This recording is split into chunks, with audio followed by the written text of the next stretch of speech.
I'm using an electric drill to screw the wheels onto the wooden base. Here I have a power tool battery pack that's completely dead. I'm going to show you an incredible trick to save your expensive power tool batteries from the trash.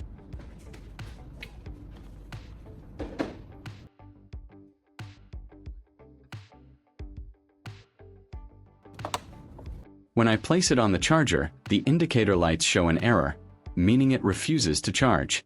This usually happens when the internal voltage drops too low, causing the smart charger safety features to kick in. I'll mark it with a marker so you know it's the exact same battery throughout the process.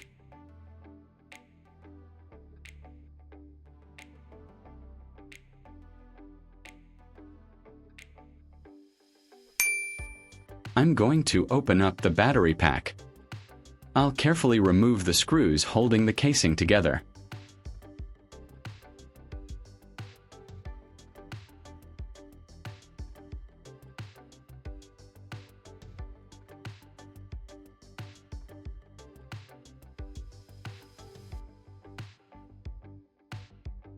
Inside, you can see the lithium-ion cells and the battery management system board.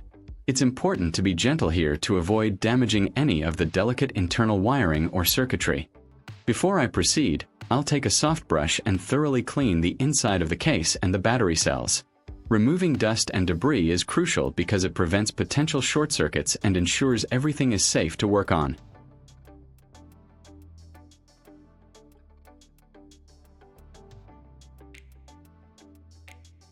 Leave a comment and let me know which country you are watching from. It's great that we can connect and chat from all over the world.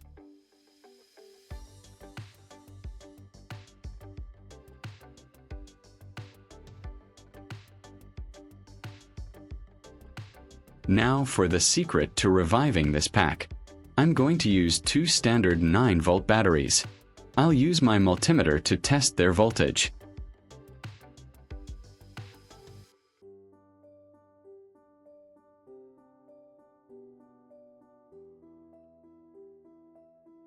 As you can see, they are both reading around 8 to 9 volts, which means they have plenty of juice for our needs.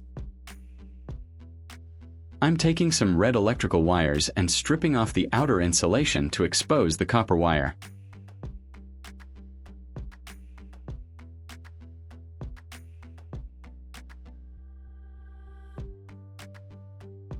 I'll use my DIY wooden helping hand tool to hold the wires steady while I tin the exposed copper ends with solder. Tinning the wires is important because it makes soldering them to other components much easier and creates a solid, reliable connection.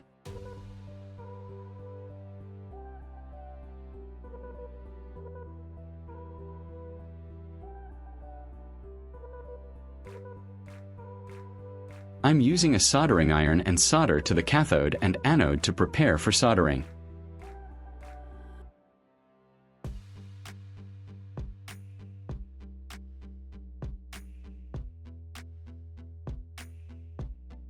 Next, I'll start soldering these wires to the 9-volt batteries. I'll carefully attach the wires to the positive and negative terminals. It's important to ensure a strong solder joint here so our temporary jumpstart circuit doesn't disconnect during the process.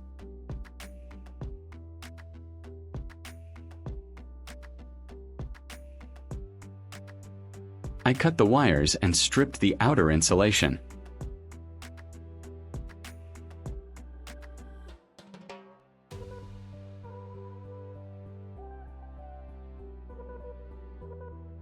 In the middle of the red wire, I will use a utility knife to peel off the outer insulation.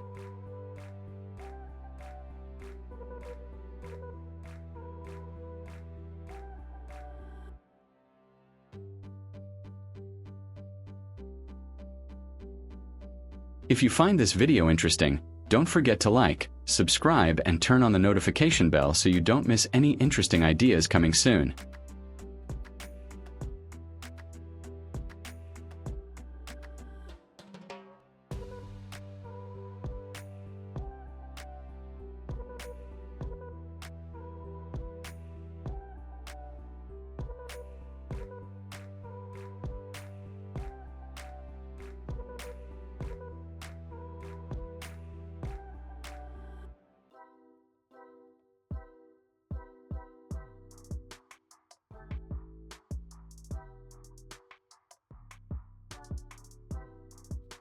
To make connecting the wires to the power tool battery easier and safer, I will thread the wires securely through the holes in the washer.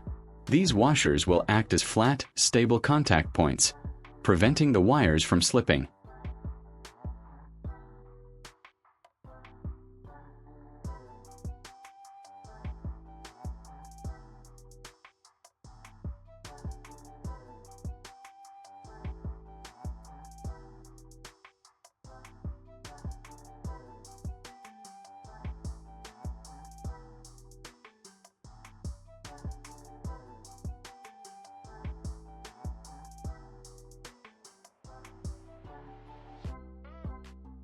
By connecting the positive terminal of one 9-volt battery to the negative terminal of the other, I'm wiring them in series.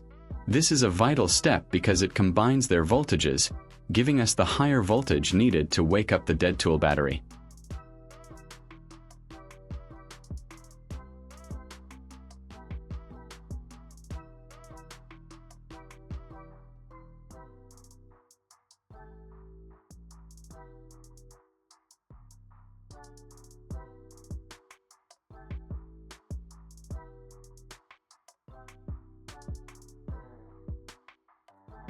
At the other end of the battery, I will attach a red wire to complete the process.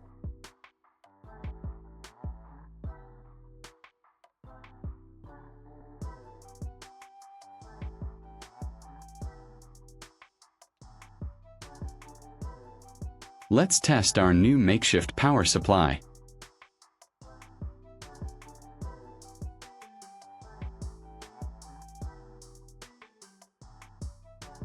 When measuring the voltage between the two outer terminals, my multimeter showed 18.95 volts. This is exactly what we want, as it provides enough voltage to safely push a charge into our seemingly dead battery pack.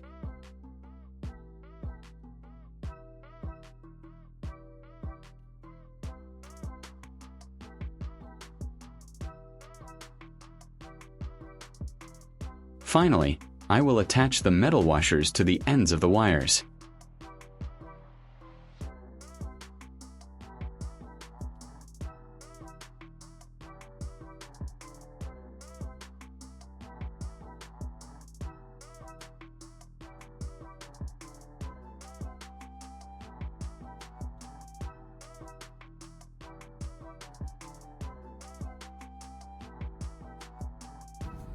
Before applying the power, I'm taking a small piece of sandpaper to gently clean the main output contacts on the dead battery's board. This removes any invisible oxidation or dirt, ensuring a perfect electrical connection for the jumpstart.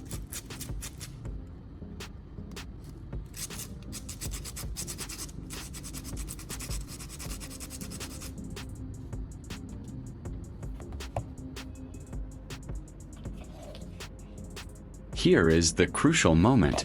I carefully place the washers from our power supply onto the main positive and negative contacts of the dead battery pack. I'll hold them there for a little while. This forces a small amount of charge into the dead cells, raising their voltage just enough to cross the smart charger's minimum safety threshold.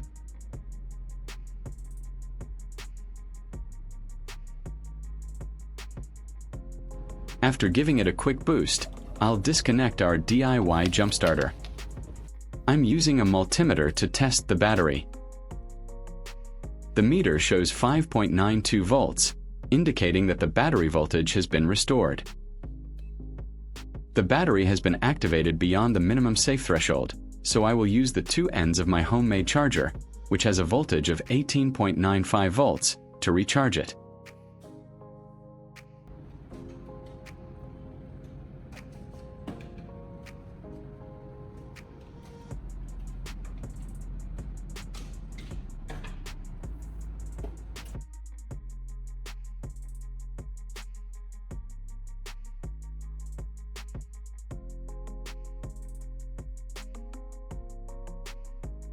I'll reassemble the battery pack, placing the cells back into the cleaned casing and securing it with the original screws.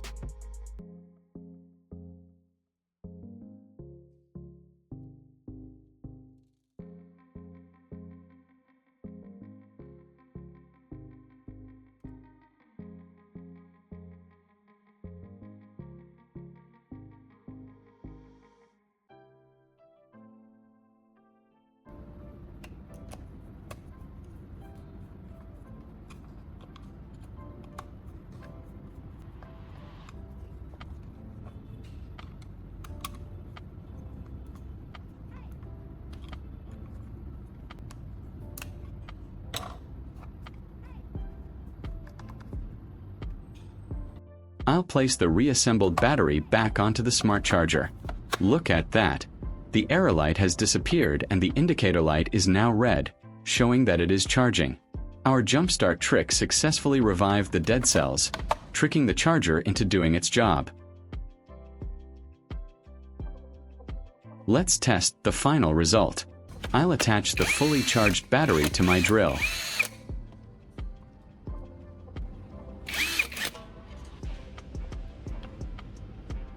As you can see, it has plenty of power to drive these screws into the wood. It works perfectly. This DIY trick proves you can save money and rescue apparently dead batteries. If you enjoyed this project and found it inspiring, please give this video a big thumbs up, share it with your friends, and leave a comment below telling me if you've ever tried fixing your own tools. Don't forget to subscribe for more fantastic DIY ideas. Thank you for watching, and I'll see you in the next one.